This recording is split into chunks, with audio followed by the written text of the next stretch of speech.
से जिनका जन्म हुआ है बच्चों का, वो हाथ पैर से अगर विकलांग हैं, जो बच्चे जन्म लेने के बाद शरीर से पूर्ण तरह से ठीक नहीं है, हमने पहले भी एक बार कहा है कि शिव जी का जो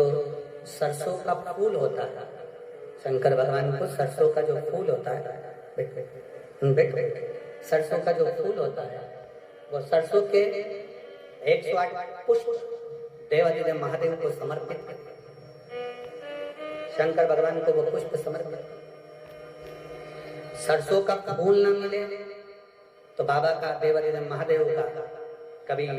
योग लगे तो लोगों में कमलगट्टा काली मिर्च का जो उपाय था सरसों के तेल वाला, वो यूट्यूब पर मिलेगा।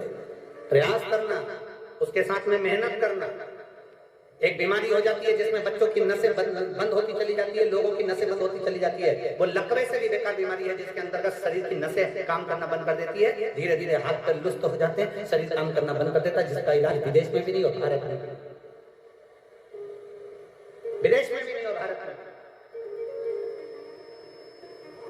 उसमें भी इस सरसों के तेल का प्रयोग बहुत जरूरी है। थोड़ा मालिश करना पड़ेगा, डॉक्टर कहेंगे कि हड्डी मजबूत हो जाती है, नसें मजबूत हो जाती है, कड़क हो जाएगी, फिर वो काम की, तो वैसे भी तो शरीर कड़क हो रहा है, वैसे भी तो शरीर बेकार हो रहा है, तो उसको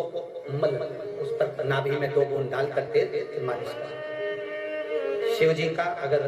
कुबेरेश्वर धाम का रुद्राक्ष मिल जाए, उस रुद्राक्ष को तांबे के कलश में गलाइए, शंकर जी पे चढ़ाइए, उस जल को उस बच्चे को आचमन कराइए। आचमन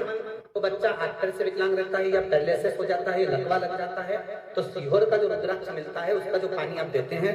पैरालिसिस वाले को, लकवे वाले व्यक्ति को या हाथ पैर से बेकार व्यक्ति को, बच्चों को जो प्रदान करते हैं, उसको 3 जगह पर जल को पहले स्पर्श कराया जाता है। आप लोगों के स्मरण में होना चाहिए कि पानी पिलाने से पहले उसको 3 जगह स्पर्श कराओ। अगर पाँव नहीं काम कर रहा है, हाथ नहीं काम कर रहा है, शरीर काम नहीं कर रहा है, बच्चा पूर्ण तरह से चल नहीं रहा है, पड़ा ही रहता है पलंग पर, तो उसके लिए 3 जगह सीहोर के रुद्राक्ष का जल शिव जी को चढ़ाकर कुंदकेश्वर महादेव के नाम से उस पानी को लाकर 3 जगह पहले उसका स्पर्श कराया जाता है। उस कटोरी के जल को हथेली में लिया जाता है, कुंदकेश्वर का स्पर्श करके सिर पर, कुंदकेश्वर का स्पर्श कराकर उसके वक्षस्थल पर, कुंदकेश्वर का स्पर्श कराकर उसके नाभि कोष पर उसको छुआया जाता है। बचा हुआ जो जल था कटोरी में, ये तो हथेली के जल का काम है, कटोरी में जो जल बचा हुआ है वो बच्चे को 2 बूंद 3 बूंद 4 बूंद जितना पिला सकते हो पिलाइए। धीरे धीरे आपकी मेहनत अगर पक्की है और भगवान शंकर पर अगर भरोसा है, तो इसी जगह पर फिर मिलकर हम बताएंगे कि शरीर काम करा।